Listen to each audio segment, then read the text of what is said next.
Tonight on CBC Vancouver News. As a father, I like to give them what they want, but how I can. A Christmas cry for help. Oh no, how are we going to meet this need? A Surrey hamper service is pleading for you to help children in need.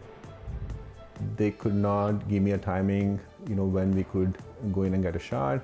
Vaccination frustration. Some British Columbians say they're struggling to find flu shots as cases rise and children die. I'm sorry it's taken me so long to reach out to you.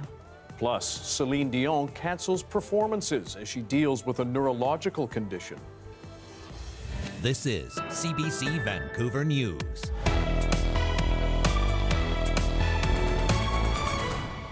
Good evening, I'm Dan Burritt. Thanks for joining us. Anita is away tonight.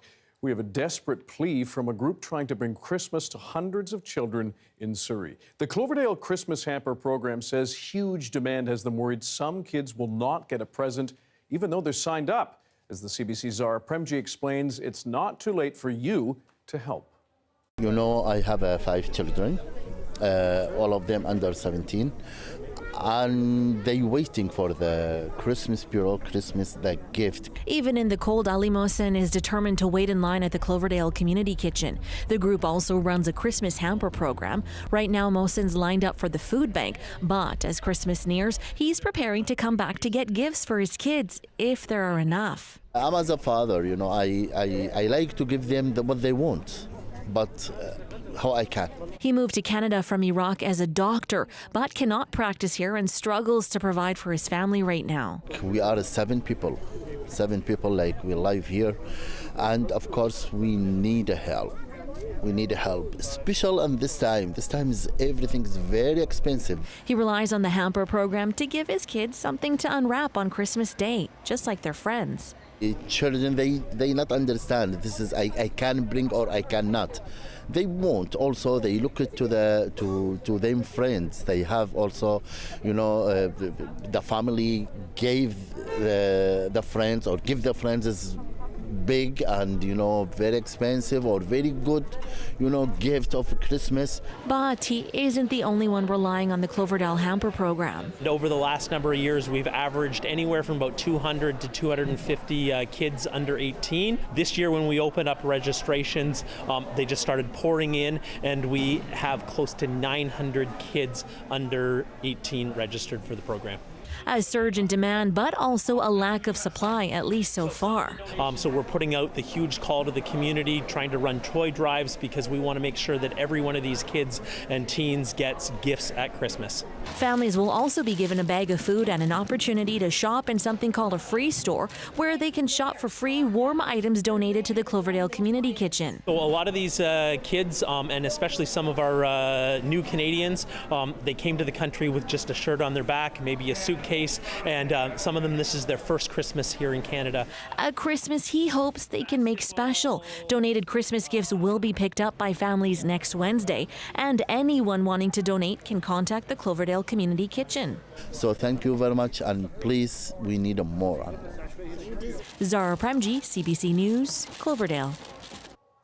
If you are still looking for a flu shot, you're not alone. Some BC families are struggling to book appointments with slots quickly filling up.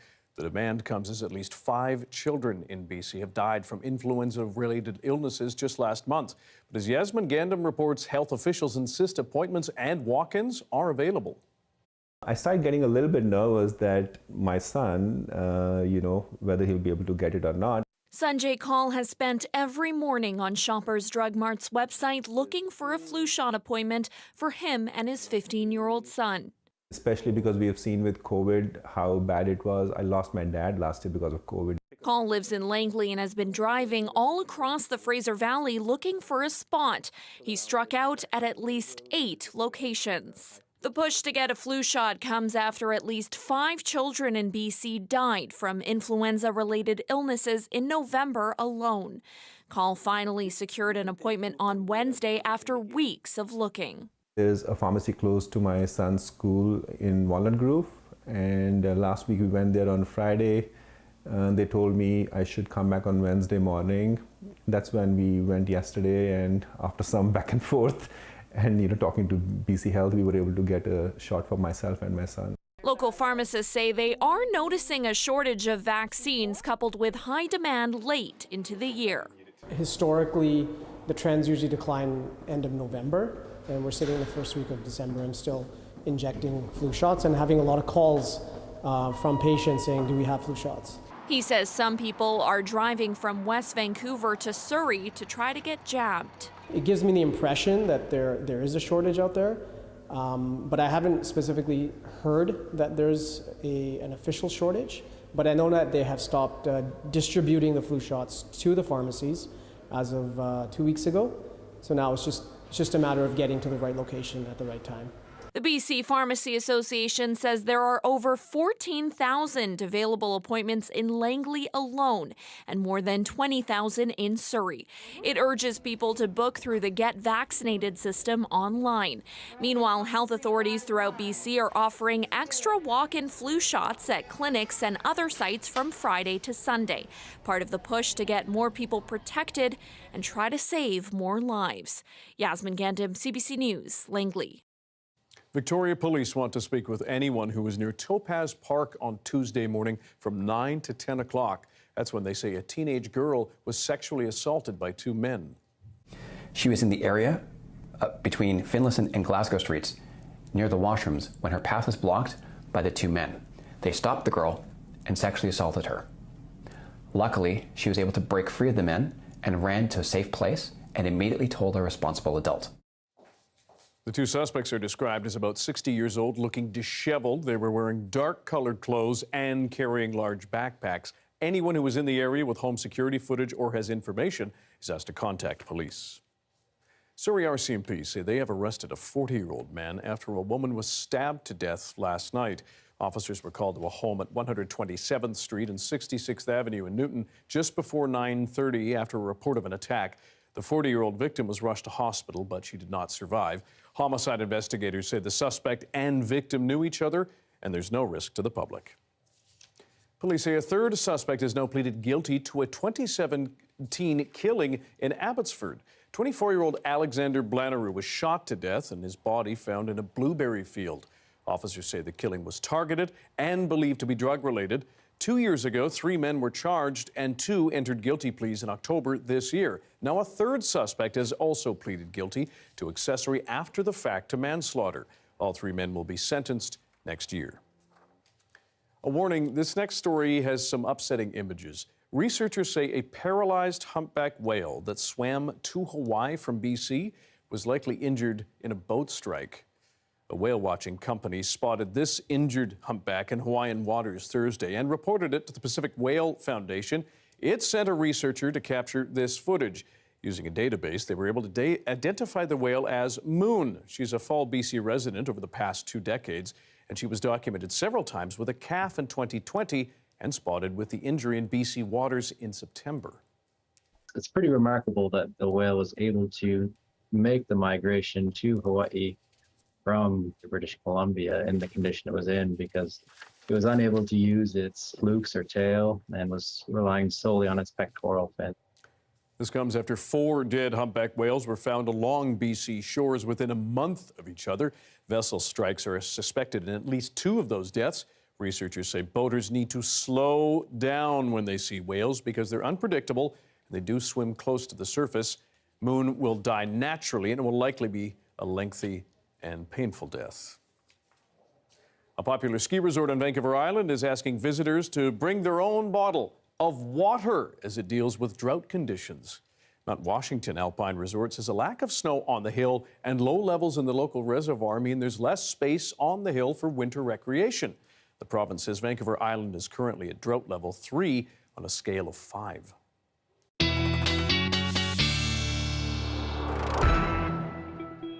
Never heard that before, Amy Bell. Bring your own bottle of water, because the mountain that's covered in snow doesn't have enough water. Oy, Crazy days. Yeah. We're not having that problem in Vancouver. Oh, good. Metro Vancouver today. Yes, certainly not a drought. It was quite wet. Overnight last night and early this morning, we had quite heavy rainfall in many areas, and those temperatures really came up as we finally saw all of that slush and ice that was from last week really melting. So it did make for some very sloppy conditions. Currently, we're sitting at 3 in Pitt Meadows, 4 at Vancouver Airport. We got up to about 6 degrees today, so definitely a little bit milder than we typically have seen. Now, we will see a bit of a change over the next couple of days. Tomorrow is a bit of a break between systems, so we could see early in the morning at the higher elevations a few very wet flurries, but then we will see things drying out. Overnight on Friday and early Saturday morning, once again, we have that chance of that wintry mix between wet snow and rain. But for the most part, we're just looking at fairly heavy rain at times on Saturday. We will also see the winds picking up, and we'll get up to about 5 degrees, dropping to about 2 overnight. Taking a look at Sunday, we're looking at lots of sunshine, definitely cooler though, 3 degrees for the high, dropping to -5 overnight. And then looking into next week, we do have a chance of some showers, say Tuesday, but for the most part, we're looking at cold and clear for the start of next week at least. Sunday looking good, sunny and crisp like an apple. Let's focus on that. No, not that. Exactly. Prep yourself, Instagram. Thanks, Amy. You're welcome. The airline options for British Columbians flying east is getting a bit of a boost. Starting in February, Toronto-based Porter Airlines plans to offer flights from Toronto's Pearson Airport to YVR. That's the longest route in the carrier's 16-year existence. It's possible thanks to Porter's purchase of 50 new long-range jets. It's also adding flights from Toronto to Ottawa and Montreal. In October, speaking of travel, the ArriveCan app was made optional for travelers entering Canada. It's no longer used to report vaccination status, but you can still use it to fill out a customs declaration to save time. But the latest figures show people are not buying in. Numbers from the Canada Border Services Agency reveal only 13% of air travel passengers used the app in October. Vancouver was above average, but still fewer than 1 in 5 people used that screening tool. The CBSA says the app, which cost $17 million to develop and launch, has $54 million dedicated until next March. Good news for people who don't like massive, mildly terrifying insects. There have been no reported sightings of the invasive northern giant hornets this year. The hornets, sometimes called murder hornets, were causing a buzz of concern since 2019 because they're known to kill local bee and hornet species. Native to Asia, the fearsome critters had been spotted in Washington State and southern BC. The pests were last seen last year, but won't be considered eradicated until they haven't been detected for 3 years. Another interest rate hike has some homeowners in Canada feeling the squeeze from rising mortgage costs. What can you do to cope with the rising price of housing? We have advice from an expert after this.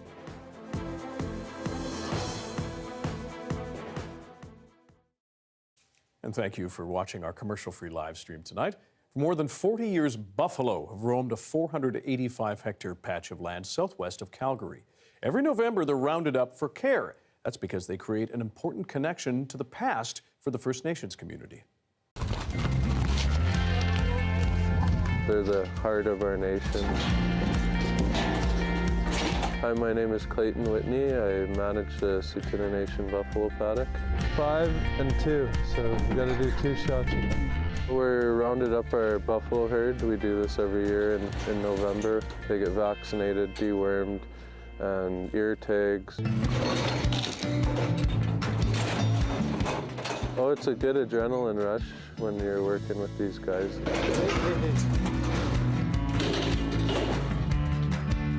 They're so unpredictable and naturally wild animals, so you just got to be ready for anything.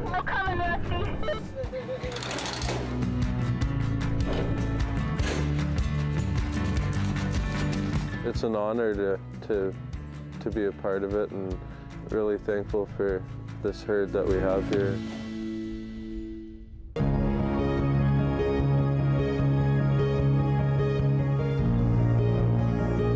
They're dispersed by the government to different reserves from Elk Island National Park.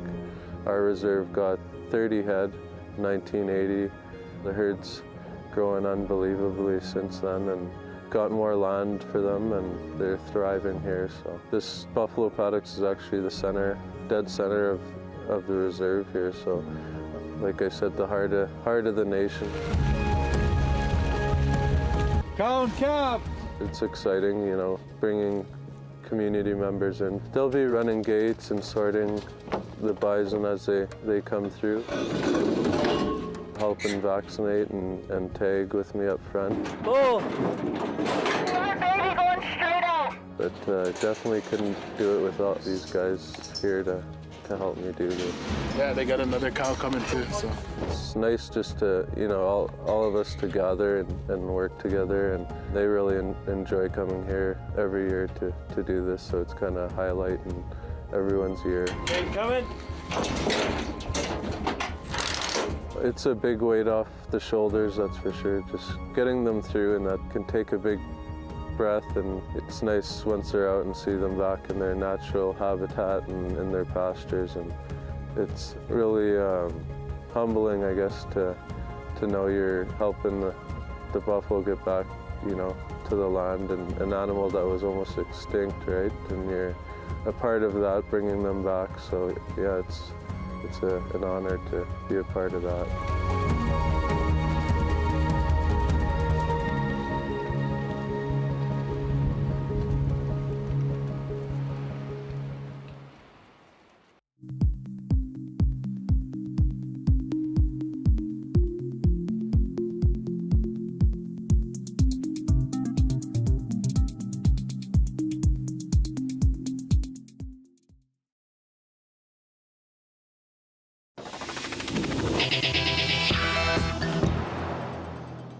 The Bank of Canada raised its benchmark rate again yesterday, now standing at 4.25%. This is the 7th time this year the central bank has raised its rate in the fight against inflation.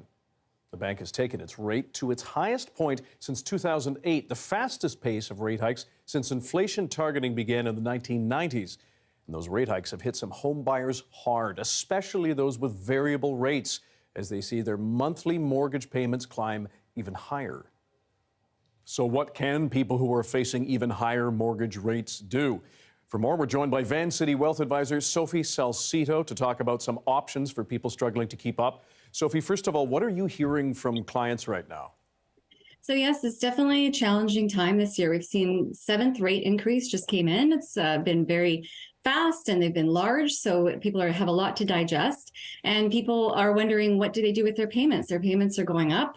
Is income going up as fast? We have to look at all of these things and find some strategies. So in terms of strategies, what are, let's say, the top 3 options people have with a bank or a credit union like yourself? Yeah, so Van City was very early on proactive, and we did send out letters to those, especially with variable rate mortgages, where we were seeing that rates are going up now. The payments people are making are barely covering the interest owing, or maybe have actually stopped covering interest. So we sent letters out to say, please come in and talk to us. What can we do about this for you? We can look at some options like increasing amortization. Can you put a lump sum down? So we have to look at what strategies are going to work for people to get them through this time right now.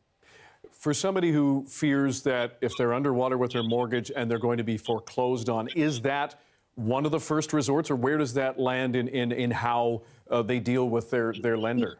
Yeah, so Dan, first of all, we always encourage you to come in before you've missed a payment, right? We don't want to see your credit rating score get hurt. You need to be proactive and come in first and talk to us. And we hope foreclosure is going to be far, far down the line. One thing I will say, what I'm telling my clients for this past year, is that some good things going on in the marketplace we're in right now is that, guess what? It's not a recession potentially at a time where we could see less jobs. No, we can all get jobs today. So if you're able-bodied, maybe the first thing you're going to be looking at is, do I need to take on extra work to help me make this higher mortgage payment? Can I do that? What could I do? And look at that. Although not an option for everybody, is there another thing that banks and credit unions, beyond increasing amortization, that the options that people do have? Well, we didn't talk about spending yet. So we are going into the holiday season. All of us are looking at what we're spending and have a budget, hopefully. So maybe people have to be monitoring what they're spending right now, knowing, okay, what is my payment going up to? Will we have one more rate increase potentially in the new year as well? And being mindful of making sure you're holding back some cash to use towards those payments. This is the 7th time, as we've mentioned, that the Bank of Canada has hiked its benchmark rate. Where do you see this going? So we do think there may be one more in the new year. From what I've been reading, it looks like the Bank of Canada does have a feeling and a sentiment that they feel like inflation will start to come down. So they did a 0.5% increase the other day. Maybe there's a 0.25, but we are closer to the end than we sure were at the beginning of the year. So we do feel like the rate increase should be stopping soon. And then people can start to see how can they manage now. And we do feel potentially in about a year's time, maybe they're going to overshoot and will interest rates go back down at that point, and then people will review things again. Okay. Sophie Salcido with Van City, we appreciate your time. Thank you. Thank you. Russia has freed WNBA star Brittney Griner in a high-level prisoner exchange. Going back east, a notorious arms dealer. More on the big swap after this.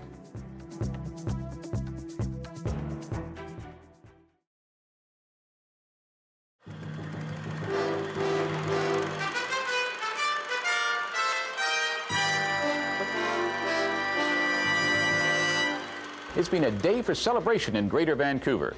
The region finally has a new mass transit system. And unlike any other system in Canada, this one is operated not by people, but by computers. Karen Webb reports. BC's new light rail system couldn't just start up one morning, no bells, no whistles. For the government of British Columbia, it had to be ceremony.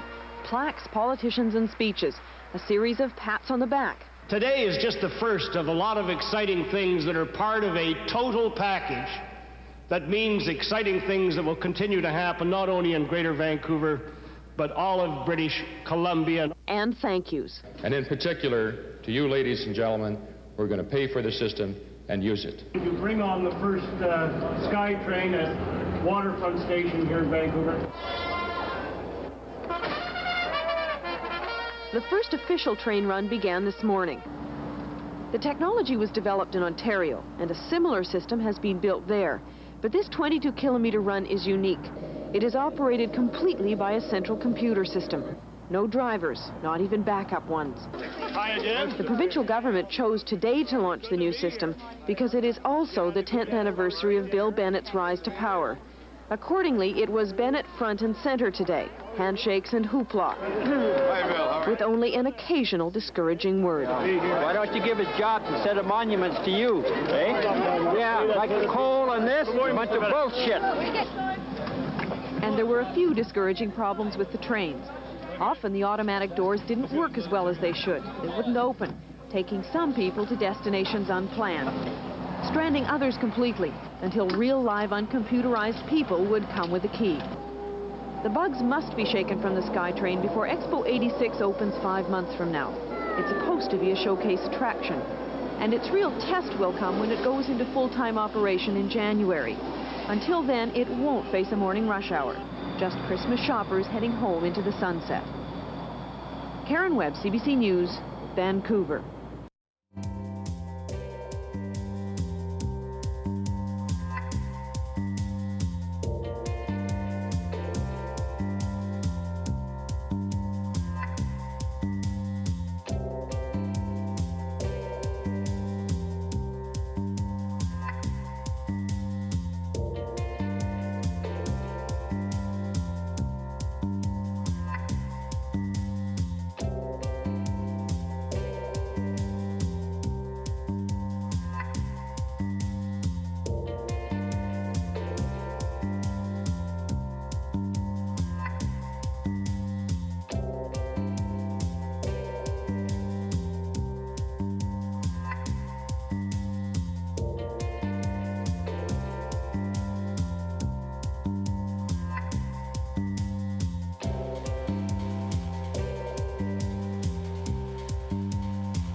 Alberta lawmakers have passed the controversial Sovereignty Act with a significant amendment. The bill, introduced by Premier Danielle Smith, gives the provincial government power to ignore federal laws deemed, quote, harmful.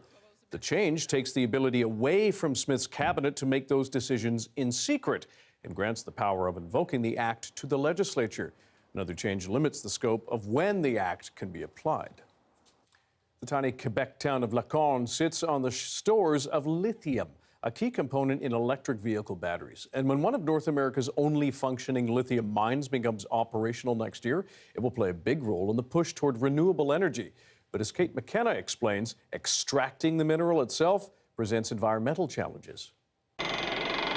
This time next year, this site could be one of the only productive lithium mines in North America. Those white lines heading vertically down, you can see those are actually minerals in the earth. So that's what they hope to mine. Sayona Quebec owns the mine. CEO Guy Laliberté says he dreams of shipping Quebec lithium to make electric car batteries worldwide. We all want to do a difference because we know that the environment is not in a good shape and we need to do our effort. The economic benefits are huge, according to the mayor of Amos, a town nearby. Sébastien Dastou says the mine will create new jobs, but there is an inherent contradiction when it comes to lithium mining. It is a critical component for green energy, but getting it can be environmentally destructive. If the history of mining tells us anything about the future of mining, is that it's going to be conflictive and it's going to have a footprint on the environment.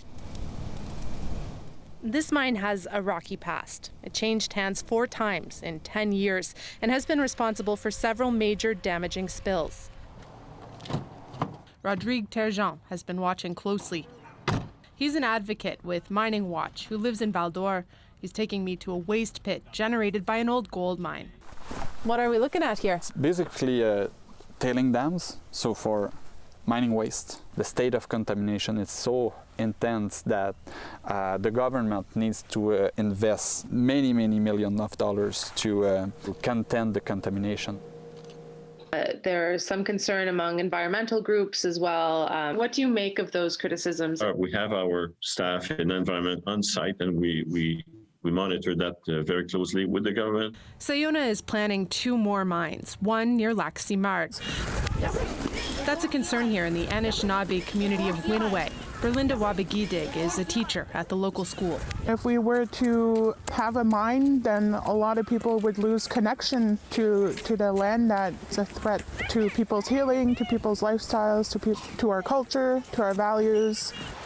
They've asked the province if they can review the environmental plan, but so far, no response. Ça prend du lithium. But the Premier of Quebec has been talking up lithium for a while. On a du lithium au Québec. He says it's another way Quebec can contribute to a green economy. But experts warn policymakers should keep the environmental cost of extraction in mind. We have a lot of lakes here. Back in Val d'Or, Rodrigue Terjean intends to keep watching and showing the world the damage caused by the mines in his backyard. Kate McKenna, CBC News, Val d'Or, Quebec. The federal government has now ended its contract with Sinclair Technologies, a day after Radio-Canada revealed the company was supplying communications equipment to the RCMP, despite its links to a Chinese firm facing espionage charges in the U.S. Ashley Burke explains why this would be a problem and could have been flagged during a security review. The government attacked for a second day over its awarding of an RCMP contract to a firm linked to China. The Liberals literally handed the keys of our national security over to Beijing. How could they be so incompetent? The Prime Minister made very clear today, the Minister of Public Safety and I yesterday also share these concerns. Sinclair Technologies got the contract last year to keep the RCMP's radio frequency secure. But its parent company, Hytera, is accused of espionage in the U.S. Now the government is backing away. As of this moment, the RCMP have suspended the contract with Sinclair. The minister responsible for the Mounties says the RCMP has been installing the equipment itself and is now double-checking it. Our top priority in awarding these contracts is to guard against national security in any way in which they may manifest as a threat. That's why we developed a national security screening protocol. But Radio-Canada learned that protocol isn't mandatory. And in this case, the RCMP didn't ask Canada's Electronic Spy Agency to conduct a risk assessment. The RCMP is the entity which is responsible for investigating espionage. And we do know that, China is a major espionage target. So if a Chinese company has access to RCMP communications, it's a concern, right? She says the fact the RCMP installed the technology itself doesn't completely shield it from risk. While it is hard to basically crack encrypted communications, I think there's some concern that if there was some kind of back door on this technology, that an entity would be able to get the metadata of the conversations, which would still reveal a lot about a potential investigation. The public safety minister says the government is now reviewing how the contract got the all clear and has promised to make changes to the procurement process if needed. Ashley Burke, CBC News, Ottawa. The Assembly of First Nations has united its position on child welfare compensation.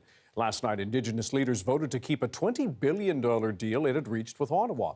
But as Olivia Stefanovich reports, they also urged the federal government to compensate those left out of the arrangement. A consent or agreement. In a room full of political leaders, Ashley Bach brings the voice of children discriminated against by the underfunded on-reserve foster care system. It's a really big responsibility, and it's also a really heavy burden to carry too. Bach is seeking compensation for tens of thousands of people like her.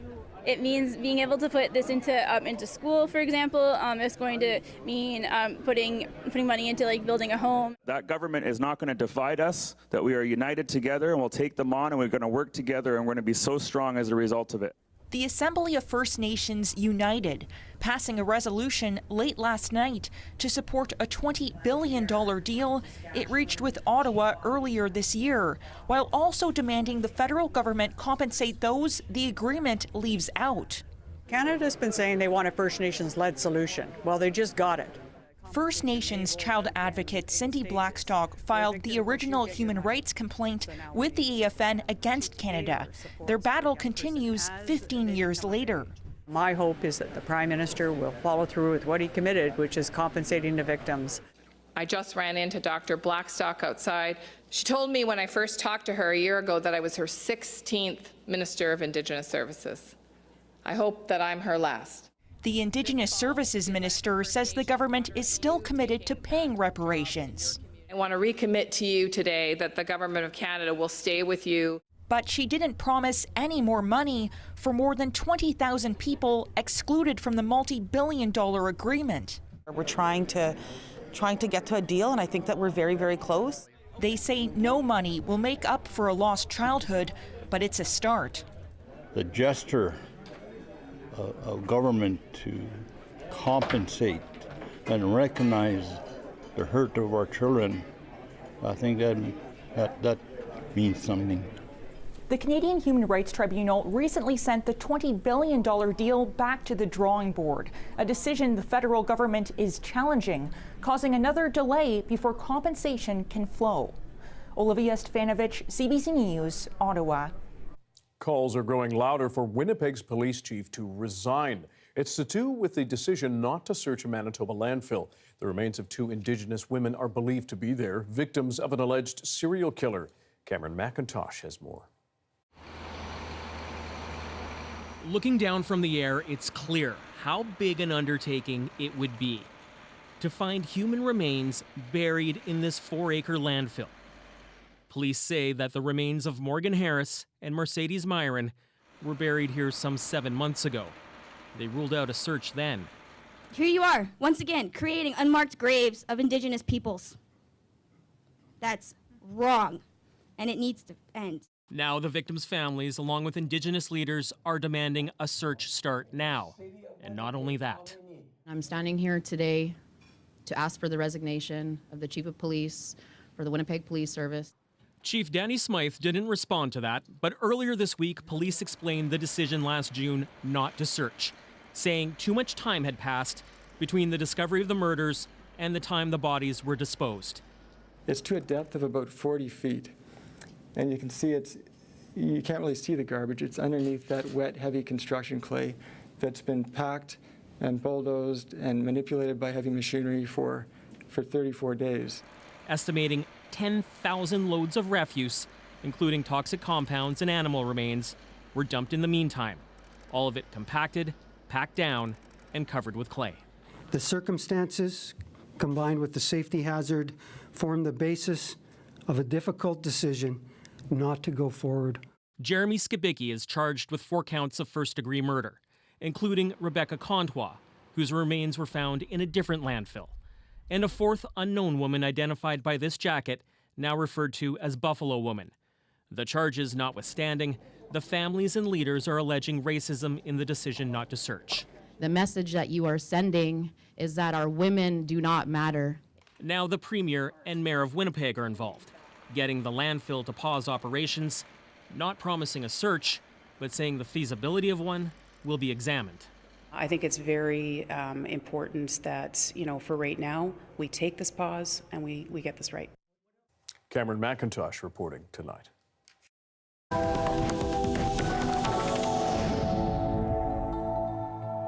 After nearly 10 months in a Russian jail, American basketball star Brittney Griner has been released. As Magda Gabrisalasa reports, it came in a prisoner swap between Moscow and Washington. Brittney Griner is safe and in good spirits and on her way home. That is what President Joe Biden shared today after he spoke to her on the phone. The White House released a picture capturing that moment. That's Griner's wife in red. U.S. officials have always maintained that Griner was being wrongfully detained in Russia on drug charges and committed to trying to get her out. It took agreeing to a prisoner swap for Russian arms dealer Viktor Bout. This is a day we've worked toward for a long time. We never stopped pushing for her release. It took painstaking and intense negotiations, and I want to thank all the hard-working public servants across my administration who worked tirelessly to secure her release. Griner's wife, Sherelle, said today her family is whole again. Thank you, everybody, for your support. And today is just a happy day for me and my family, so I'm going to smile right now. While Griner is now free, U.S.-Canadian citizen Paul Whelan is still behind bars in Russia. He was arrested almost 4 years ago, accused of spying. Today is the second time in less than a year that the U.S. has agreed to a prisoner swap that didn't include him.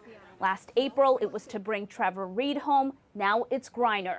On the phone with CNN in an exclusive interview today, Whelan said he was disappointed that more hasn't been done to secure his release. I was arrested for a crime that never occurred. I'm happy that Brittney is going home today and that Trevor went home when he did. But I don't understand why I'm still sitting here. My bags are packed. I'm ready to go home. I just need an airplane to come and get me. Secretary of State Antony Blinken was asked about that. He said this wasn't a choice between which American to bring home. The choice was one or none.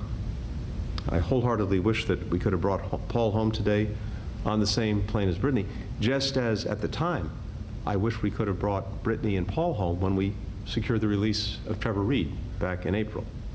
But we will stay at it. He and the president say they're not giving up on bringing Paul Whelan home like they did for Griner today. Magda Gabrisalasa, CBC News, Washington. The Iranian regime has hanged a young man involved in the recent anti-government demonstrations there. It's believed to be the first execution of a protester since the uprising began in September after a young woman died in police custody. Rebecca Collard has more. So what we know is that Mohsen Shakari was actually arrested very, very early on in these protests, and he was accused both of blocking a street in central Tehran and also using a knife to attack a member of a paramilitary force that the Iranian government has been using to try to crack down and try to quell these protesters. Now, he was charged with both those offenses and convicted in November. Now, we also understand now that there was actually, as far as his family knew, an appeal underway in his case. So as far as his family and his loved ones knew, they thought that that his case was under appeal, and then received the news this morning that actually he had been executed. So you can imagine how shocking that is. And I will say also there has been concern from human rights organizations that essentially there is not due process for these protesters. So they're not getting fair trials, they're not getting access to legal assistance, and that confessions like Shakari's are actually forced under torture and other forms of duress by the Iranian government. And the other thing I think that people are very concerned about, because this does seem to be, as far as we know, the first execution connected with this 2.5 months of protests, is that this is going to be a sign of things to come. So there are many other protesters that have already been sentenced to execution. There are thousands and thousands of protesters in Iranian custody at the moment, and this may be an attempt by the Iranian government to try to, use this execution and the threat of these executions to try to scare Iranian protesters off the street. But I will say we'll have to see what happens in the coming days, but I think for the moment it seems unlikely that that will be the impact. Rebecca Collard for CBC News, Berlin. The new Harry and Meghan documentary series has landed on Netflix, taking a closer look at the turbulent life of the royal couple. More on the highly anticipated series coming up.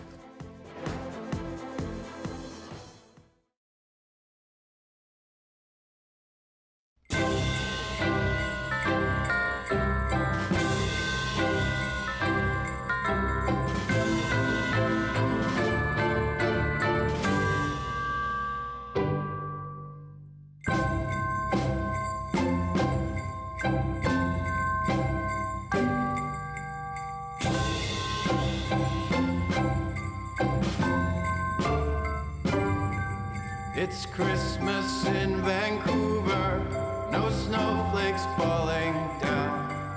Won't all the cars be happy? The bike lanes go year round. It's Christmas in Vancouver, no need for tire chains. The heat from our hot yoga is fueling climate change. It's Christmas, Christmas, it's Christmas, Christmas, it's a very, very Vancouver Christmas. It's Christmas, Christmas, it's Christmas, Christmas, it's a very, very Vancouver Christmas.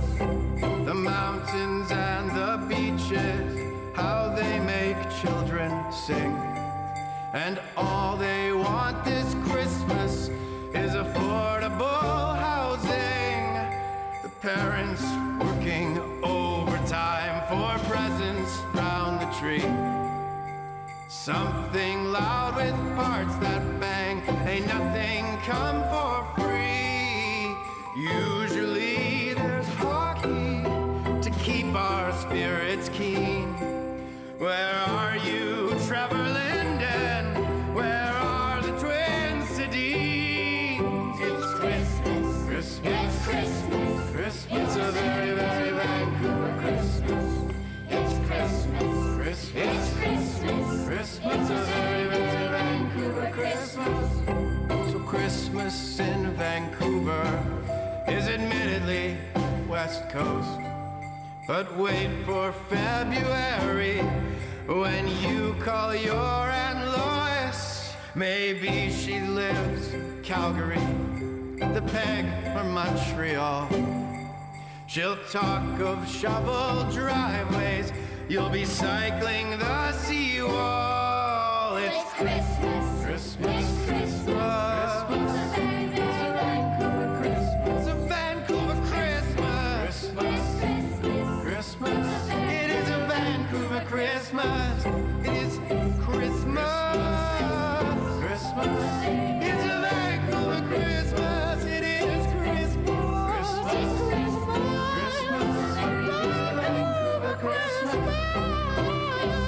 Christmas, Christmas. It's a Vancouver Christmas,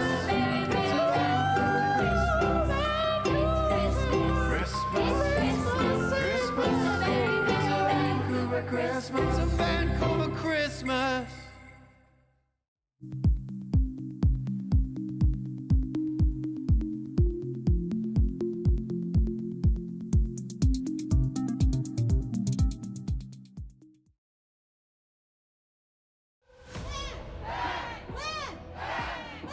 Land Back is a CBC original podcast where we uncover land theft in Canada and look at how Indigenous people are taking it all back. And that's what empowered nations and empowered people to just literally steal land. This is a consequence of your actions. And it's time to give land back. Land Back is out now on CBC Listen or wherever you get your podcasts. Returning now to one of our top stories, we're learning more about the influenza-related deaths affecting children in this province. In a news release put out just a few minutes ago, Provincial Health Officer Dr. Bonnie Henry says the BC Centre for Disease Control is aware of 6 reports of influenza-linked deaths among children in BC. She says the dead include 1 child under 5, 3 children between 5 and 9 years old, and 2 teenagers between 15 and 19. Henry says the province will now use enhanced surveillance to address the, quote, unusual pattern of the flu. Updates on influenza-related deaths will be posted on the BC CDC website.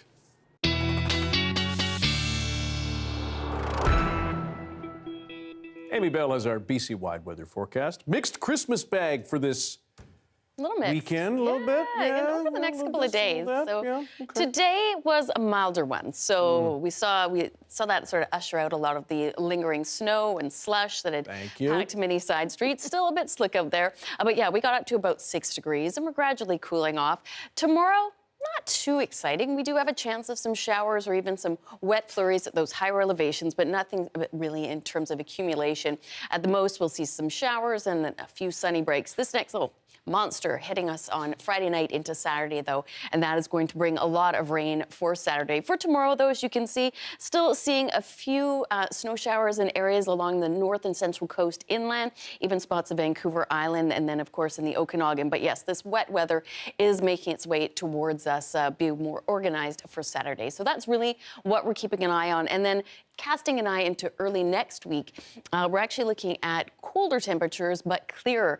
A slight chance of some late flurries even Monday night into Tuesday, but even that's a long way off to guarantee the timing. But I think until at least midweek next week, we'll be dealing with sunshine and a return to those cooler temperatures. We will see things fairly wet for Tofino tomorrow with a high of 5 degrees. And yes, that wintry mix to start off in areas of Comox and Nanaimo before it transitions over to showers. Significant rain, though, coming your way for the weekend, as I mentioned. Unsettled for Victoria with a chance of some shower activity and some sunshine. Whistler will see some flurries and some morning flurries in the Fraser Valley before we brighten up for the afternoon. Looking great, though, for Prince George, Williams Lake. As I mentioned, Kelowna dealing with some flurries, but some late day sunshine. Gorgeous in Cranbrook with a high of -3 and -5 in Dease Lake tomorrow, so actually not that cold for this time of year. For our 5-day forecast, as I mentioned, we have a risk of some showers overnight and early tomorrow morning, and it could fall as wet flurries, and then we'll see some sunny breaks. Saturday is the main weather event. Lots of rain and the winds picking up as well. Just a high of 5 will drop down to 2 overnight. Sunny and a high of 7 for Sunday, but then just a high of 3 on Monday. So that's where we'll see that Arctic air sliding back in. And yeah, we'll keep an eye on Tuesday. We could see some flurries, but at this point, it's several days away. So far away. Yeah, I mean, if we follow the calendar. Month. Yeah. Oh, Lord, help us. Thanks, Amy. You're welcome.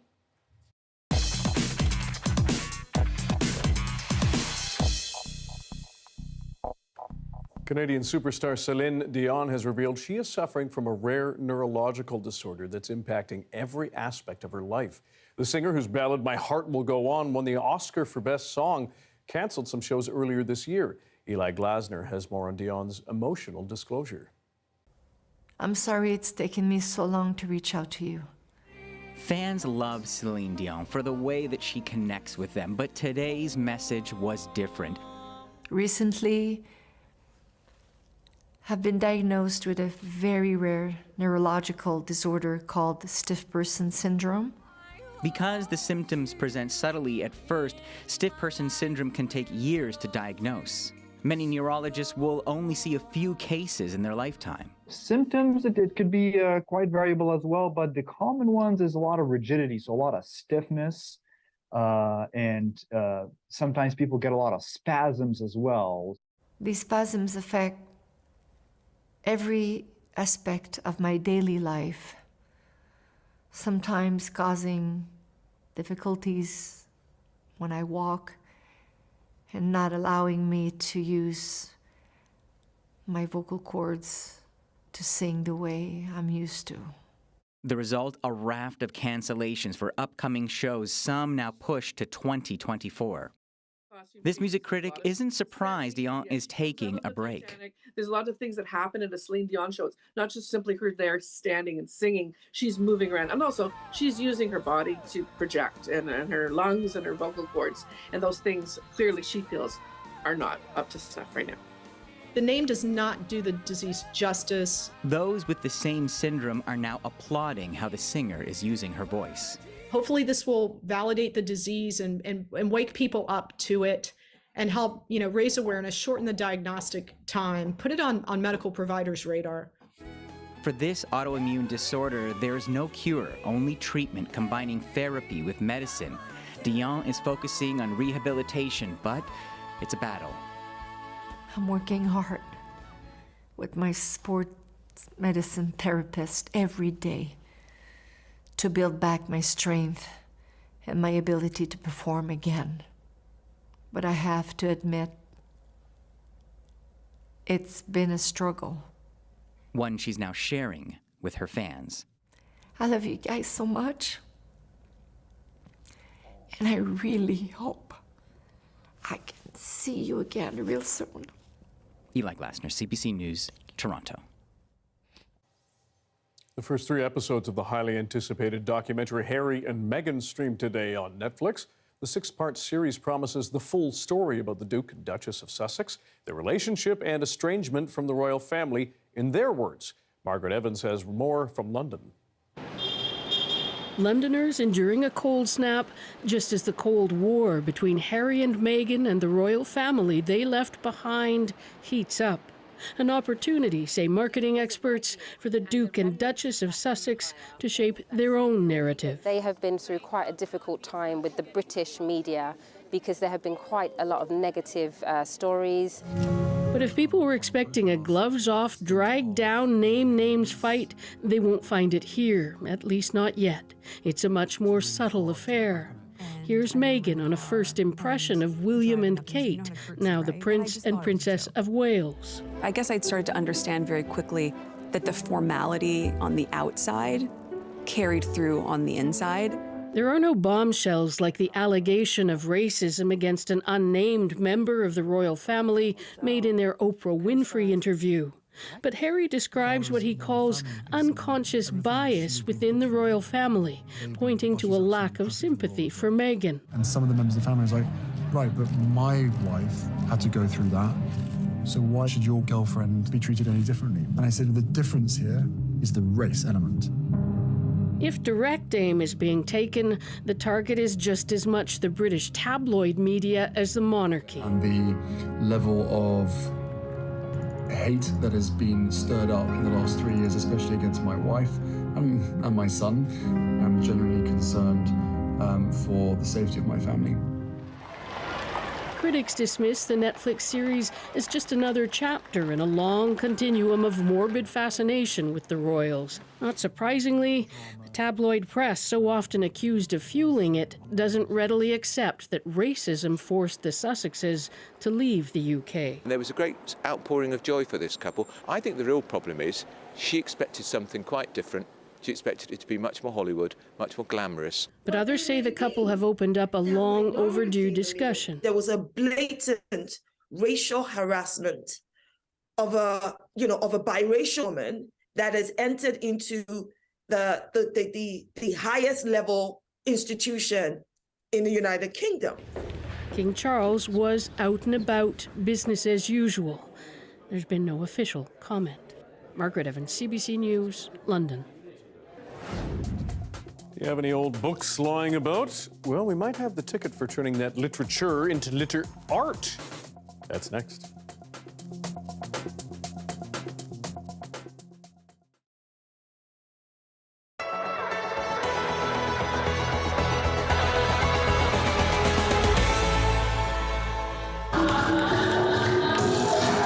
We're not just the beads and feathers that you find in a gift shop. We're so much more than that.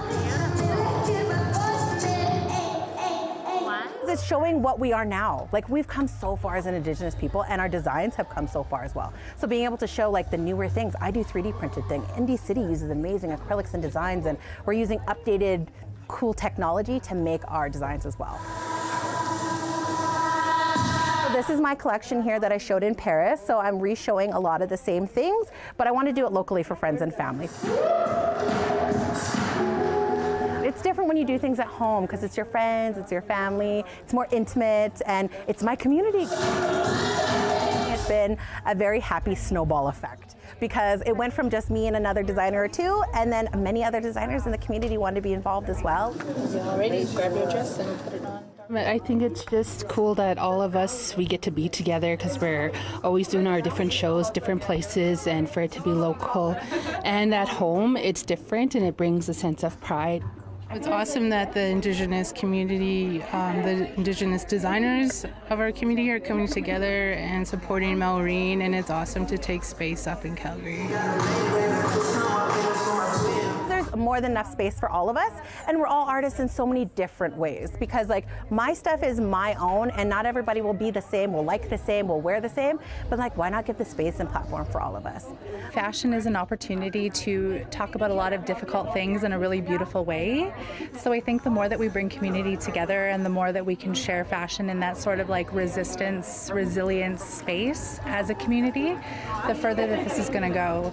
My bucket list is just being checked off left and right, and I think I'm trying to go a little further. We're going to push for Milan and see how far we can go with that. Fantastic job!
Do you have any books gathering dust that are not going to make it to your thrift store?